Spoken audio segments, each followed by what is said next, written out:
The teams that I work with all have versions of the MIQ that they utilize as individuals, but then as teams, and it's an amazing way to develop a shared consciousness in a team, to have everybody be able to tap into the question that's top of mind for every member of their team, or for a leader to be able to be aware of what is the most important question for every one of my scientists or my analysts or anything. It's a really powerful way to cultivate shared consciousness, and it becomes our game tape.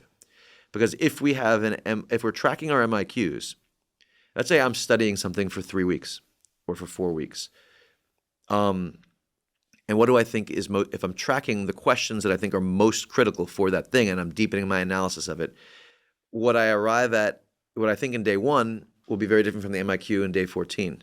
And then we can study the gap. And then we can study the patterns of the gaps. And this is what I call MIQ gap analysis. So if I'm studying a chess position, like if I play a chess game against you and it's incredibly complex, and I don't quite understand this position, and then I do a deep, deep analysis of it, what I'll arrive at after 14 or 16 or 18 hours of study will be different from what I felt during the game.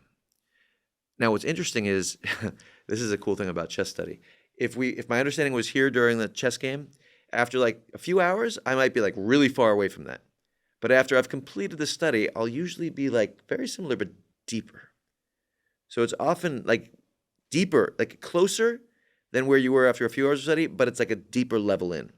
But what's the gap between that and that, between where I was in the game, and what are the patterns in the gaps? And then if you think about those patterns in the gaps through those lenses of the technical, the thematic, and the psychological, right? We deconstruct it in that way.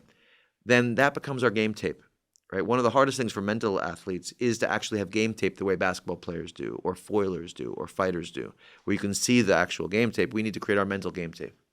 So this is a way that it both enhances the creative process and creates the game tape for the training process. And then studying the gap analysis we do reveals what we need to focus our deliberate practice on.